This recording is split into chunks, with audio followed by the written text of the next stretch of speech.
What's up, Cougs? You are tuned in to the 4th episode of the Medical Minute with ER Dr. Jess, and we are back here this week discussing topics that matter to you.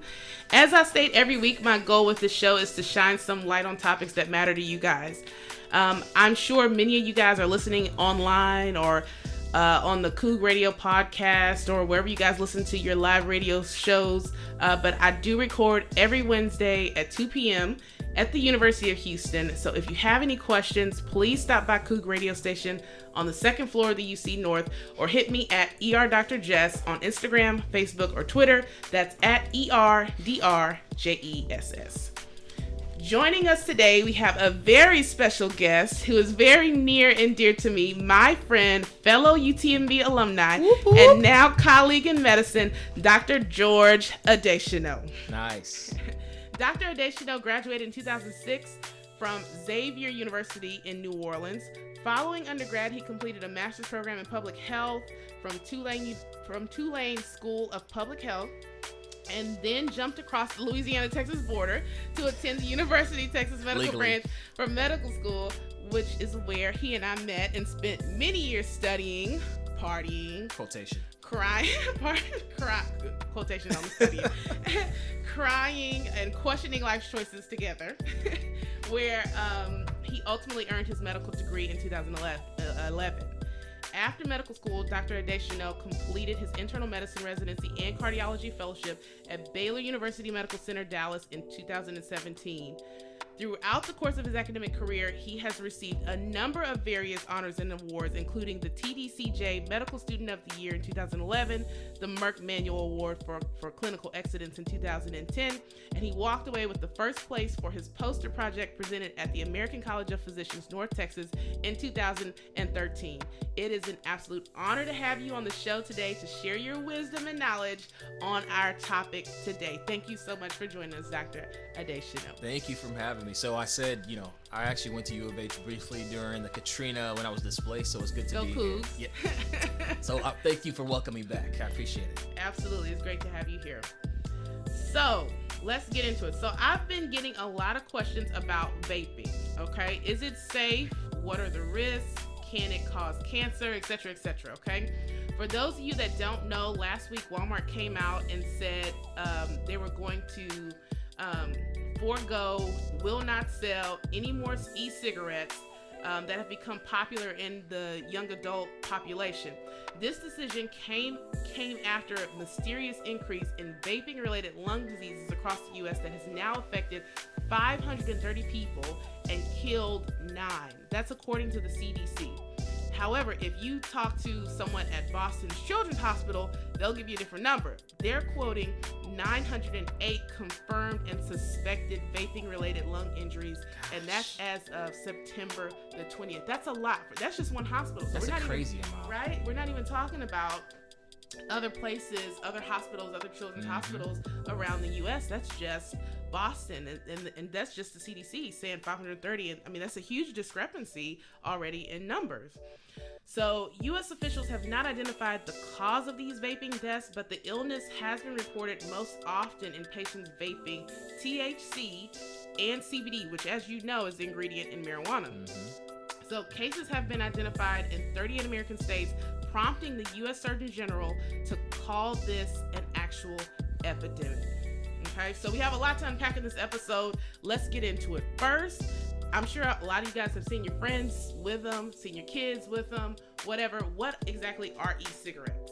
Okay, we've been seeing them a lot on the news. You may see them in your kids' bedrooms. Heck, you may even have one and you don't even really know what it is or what it does. So it's an electronic cigarette. It's battery operated, battery powered device that emits doses of vaporized or aerosolized nicotine or non-nicotine solutions for you to inhale. In the ER, we use these things called atomizers for our pediatric population. So that's what made me think when I was looking up the real mechanics of this device. These atomizers we use for kids who don't want to get shots or the parents don't want them to get an IV, but they need to get sedated for reduction. That means fixing a broken bone. Basically, they need to be knocked out.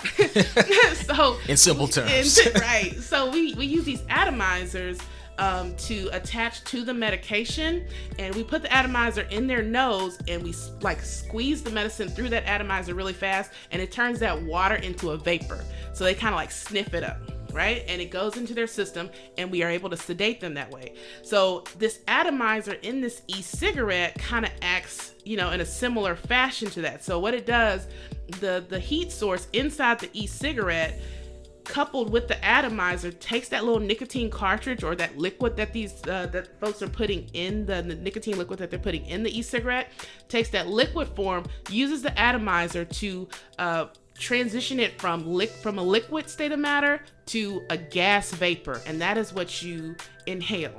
Okay, and we will talk about why that's important here in a minute, but just know that's what an e-cigarette is. That's how it functions. That's what it does.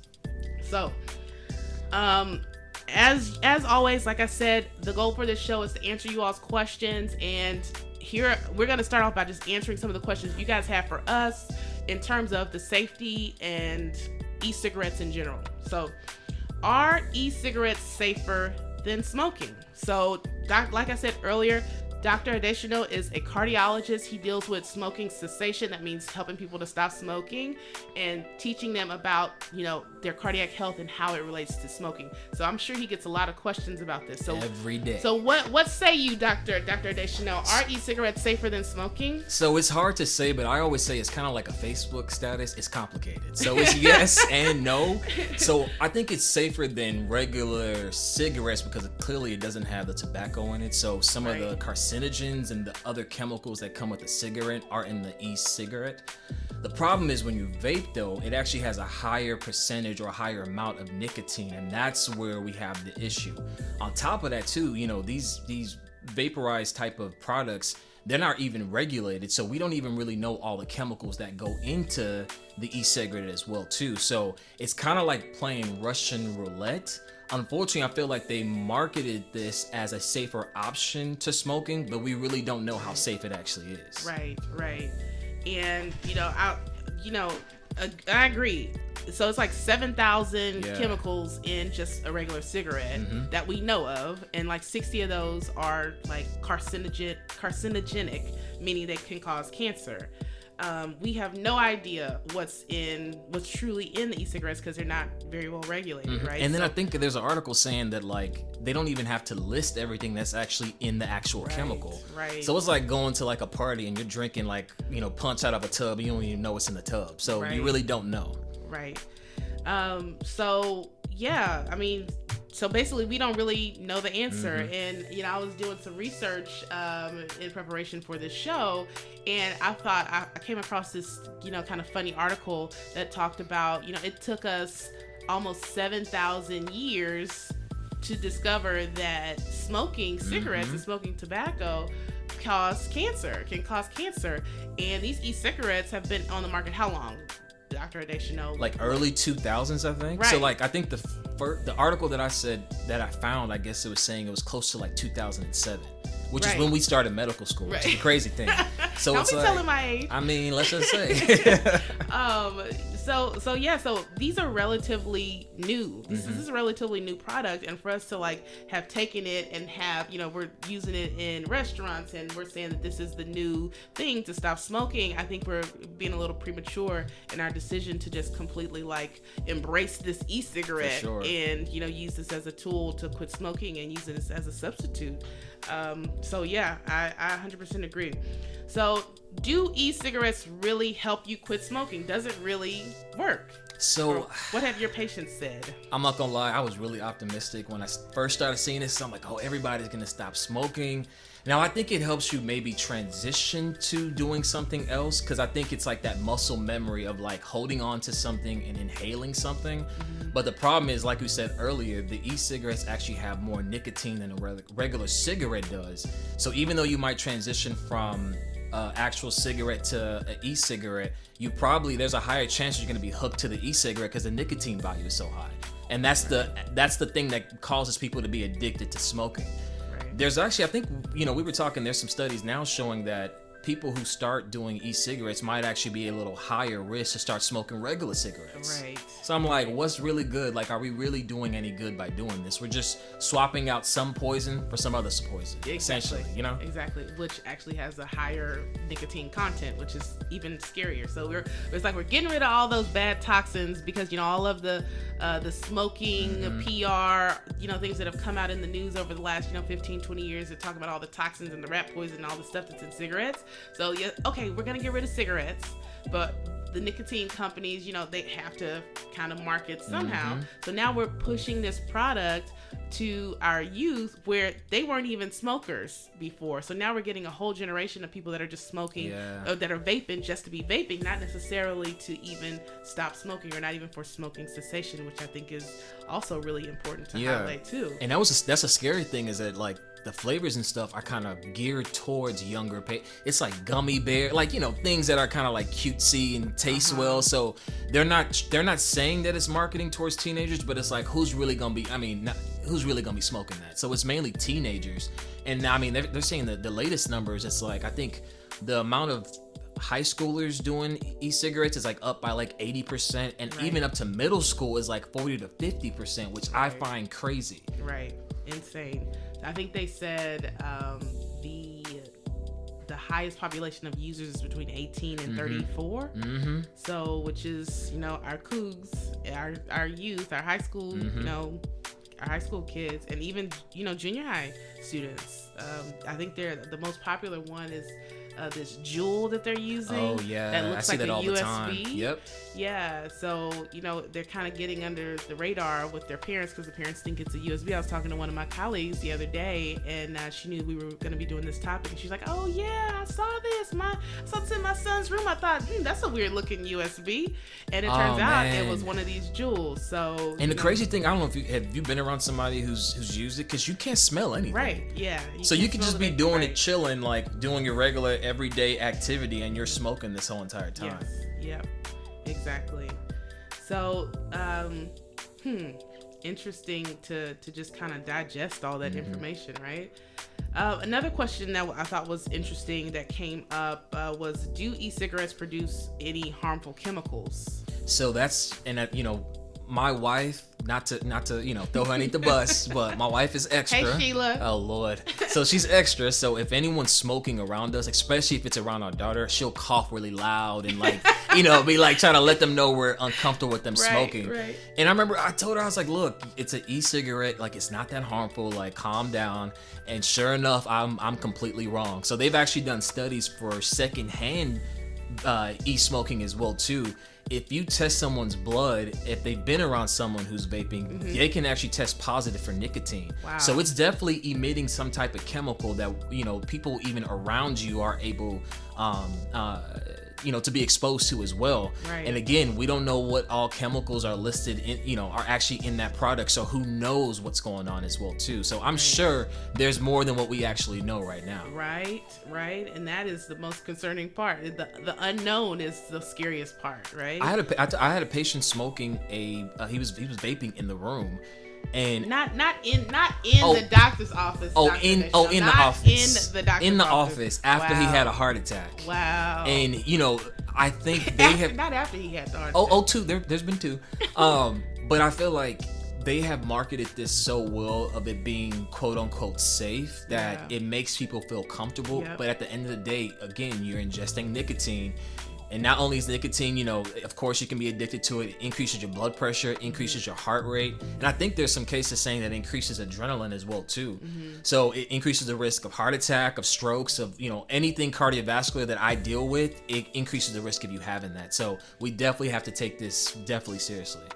You know, and one thing that I found in addition to that, in terms of like, you know, the harmful chemical being produced, I found that these e-cigarettes, like, you can't really, they're on the black market, which means they're unregulated. So we don't know, you know, how much this product is being heated or underheated or overheated or whatever.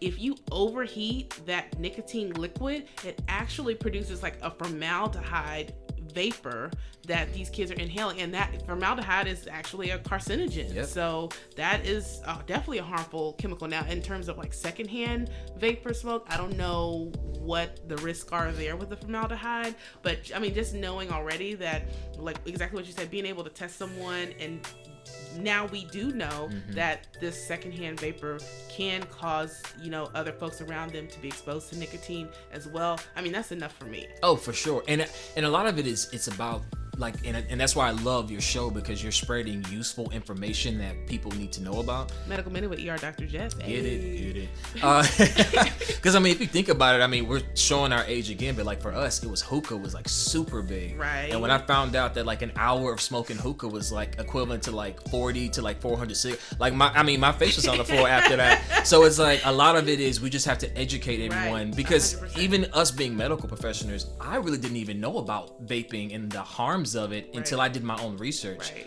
So I'm hoping that's something with this next generation of physicians that they get taught in it, because we definitely didn't get a formal education on that either. We had to self-educate ourselves on this. 100%. And we're gonna get back to the topic, but I just want to bring that up, you know, just to kind of spin off of that.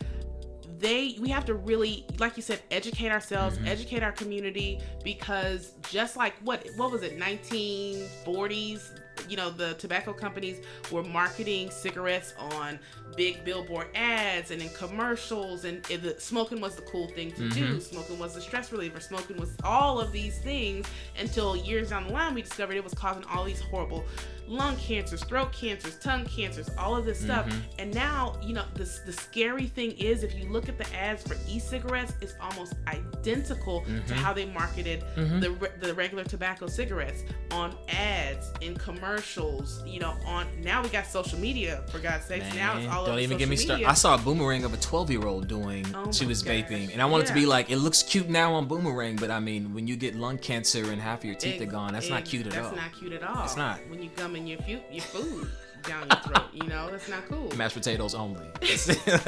We're laughing, but we're not. We're laughing, but we're not. We're laughing because we want you guys to be aware of the reality of how serious this is. I work at a cancer center, and Dr. Adesina works with heart patients every day, and we see the effects of tobacco and all of these things every day. So that's why we're doing the show. That's why we're putting this out there, for you guys to be educated, for you guys to learn why this is important to you. So anyway, I digressed a little bit, but I just wanted to put it out there, you know, just be cautious of, you know, the marketing and how you guys are being marketed too. We're all targets, right? In some way, shape, form, or fashion. And being here at U of H has really opened up my eyes in terms of like really learning how we are targets and how advertising companies are targeting us to, you know, sell their product. It's all purposeful. Exactly. Their end game is to make money, right? So be very cautious of what you allow into your eye holes. Preach. Anyway, okay. I'm sorry, I digress. So, is secondhand vape from e-cigarettes harmful? I think, did we answer that one? Yeah. Yeah. So basically, yes, was the answer to that. One thing that I did find that I thought was interesting, and I know as our demographic for college students and for working moms change, you know, and we get more women that are in the workforce, and more women who are going back to school that are pregnant and having babies, knowing that e-cigarette and secondhand e-cigarette smoke can actually affect your pregnancy and affect your child is also very important to you. Nicotine exposure during pregnancy has been linked to SIDS. So knowing that, you know, being around these people who are like, oh, it's harmless, it's fine, it's just vaping. Know that it's not. Yeah, it's just vaping, and just vaping can also emit secondhand nicotine smoke. Definitely. So take care of yourself, take care of your little, you know, baby. All of these things are important to know. Okay.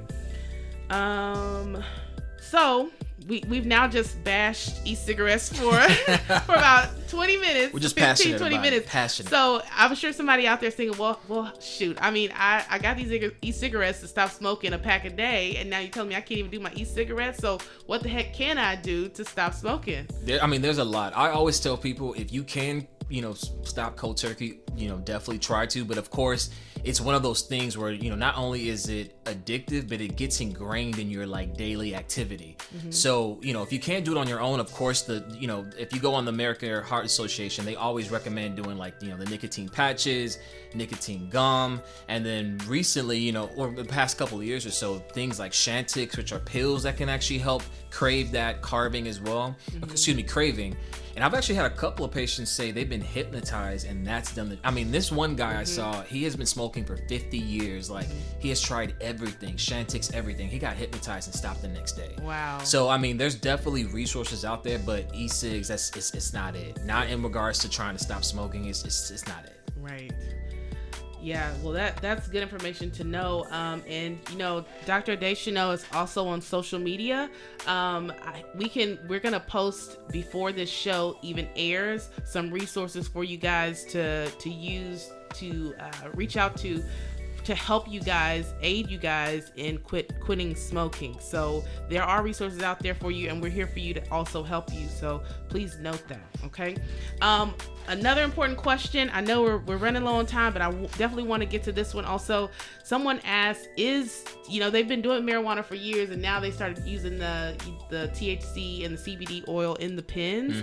And there's like, well, people have been doing marijuana for forever. Why is it that, THC or why is it now they're linking THC and CBD to all these lung injuries that are popping up? So they wanted to know, is it the THC and CBD that's causing the deaths and the lung injuries, or is it the e-cigarettes? What exactly do they think it is? I agree. People have been smoking weed for years and years forever. and centuries. Right. So I don't think it's that. I think it's the method and how they're smoking it, which is the vaporizing. And you made an important kind of observation in regards to like it changing matter. Like I don't know what you were saying with that as well. So that's what we're talking about. What is the e-cigarette, right? We're talking about that atomizer that takes the liquid form and turns it into that vapor. So that's something to really know, right? So the process of matter, the processes of matter, and the different phases of matter. And I'm not gonna get all, just science. I know we sound like nerds over here. I'm not gonna get real nerdy on you, but I'm just gonna say, so they're temporarily using that atomizer to take a liquid form to a vapor form for you to inhale. You inhale that into your lungs. The temperature of that vapor drops, and guess what happens, guys? It goes back into the liquid sticky form. Right on back. Yep. So now it's in that liquid sticky form inside of your lungs. So it's like gunk, right? It's in like the gunk, small tissues of the lungs. Exactly. And so when you get that gunk, that sticky substance in your lungs, it decreases your ability to breathe and exchange oxygen. Not only that, it causes this inflammatory response where your body tries to start attacking those little pockets of your lungs, and that's when you get these issues with what they call lipoid pneumonia. Lipoid pneumonia, acute respiratory distress syndrome. Basically, these patients are coming into the ER with low oxygen levels, inability to breathe, sometimes CPR, just septic, meaning their fluid infection going through their body from this lung infection. And all of this from basically the change in matter. Again, you breathe in the liquid in vapor form, comes into your lungs, goes back to liquid form and settles in your lungs, causes an infection, an inflammatory response, and an inability for you to breathe. That is what's going on here, and that's what's important for us to know. That's why we're doing this. That's why we're educating you guys. And these are young, otherwise healthy patients who are dying. Right. Between 18 and 35. That's young folks who are getting these lung issues and just passing away. Like that should be alarming and scary to everybody. 100%. Yeah. 100%. Somebody asked about dabbing. It was actually one of my colleagues. Not the dance, right? No, not the dance. Okay. Oh, you know what? But I do wonder, was the dance created because of this method, this dabbing, or vice versa? Wait, hold on. What? Don't destroy my childhood. You know what I'm saying? Like, my son is no longer allowed to dab after I read about this. But no, this process is called dabbing, and what it is, it's similar to vaping, but on an even higher level. So these are folks that are really trying to get like a high a high quantity of THC, like it's almost 75% higher than just smoking weed. And I'm not saying that for y'all to go out there and try this. Please I'm don't. saying this for y'all to like be aware so that you don't do this. So what happened is, so dabbing is, I guess, is a colloquial term used by individuals that inhale this substance called butane hash oil. And dabbing is a relatively new form of inhaling high concentrations of THC. It utilizes this butane, and what they do is take the butane hash oil, also known as BHO. They take the BHO and they use like the liquid form to yield this. They pour it on the dry cannabis, and they yield this substance, this byproduct, which is almost similar to like the oil that they're putting in the e-cigarettes, but it's a lot thicker. It's almost like a wax. So it's even more gunk. It's even more gunky. So it's even the sticky factor, right? So it's even stickier. And in that substance, in that byproduct that they're using to smoke, it has more THC in it, but it also has butane and terpene byproducts in it, which is just fancy name for some chemical. Okay, know that it's a chemical. Know that it's a chemical. So they take this wax, they heat it up really fast, and then they inhale the vapor to get high, even higher, even faster. So what the issue is, so there are some like BHO products, these butane hash oil products sold in like the shops, the marijuana shops in Oregon and California. But those are like all regulated and tested. Exactly. Okay. They're regulated, they're tested. There's less butane in those products. I'm not saying, okay, I'm going to just smoke less of the chemical. I mean, you're still smoking the chemical. Let's just be, aware of what we're saying here. Oh yeah, I'm going to do it, but I'm just do less of it. So, you're still breathing this into your body. Anyway, people that are doing it kind of like on the black market are trying to expel this THC butane product on their own, are getting large amounts of butane that they're inhaling, that's in turn causing respiratory, these same respiratory issues, respiratory distress, lipoid pneumonia, all of these things. It's almost just worse than the e-cigarette that we're doing. So it's like e-cigarettes on steroids. Exactly. With weed. With weed. Okay. Exactly. I just want to make sure we're on the same page. Exactly. So I just wanted to put that out there. The dabbing, if anybody is out there doing this dabbing, please be aware of what you're doing. Please be aware of where you're buying this stuff from. Take care of yourself, right? So again, Dr. Adesina shared some awesome tips with, resources on where you can go if you're trying to stop smoking. And I think we've answered a lot of questions about, the safety or unsafety of e-cigarettes. So if you guys have any questions for us, we are happy to answer. You can hit Dr. Adesina. What's your social media? It's a paging_Dr.A. That's on Instagram. And then where you can get me at Dr. Jess. That's ERDR Jess on Instagram, Facebook, or Twitter. We thank you so much, Dr. Adesina, for coming in and sharing your wisdom and your knowledge with us. Tune in next week. Our topic is going to be coping mechanisms and the danger of using substances to cope. Oh, I'm gonna listen to that. I can't wait to share. Can't wait for you guys to hear it. Have a great week.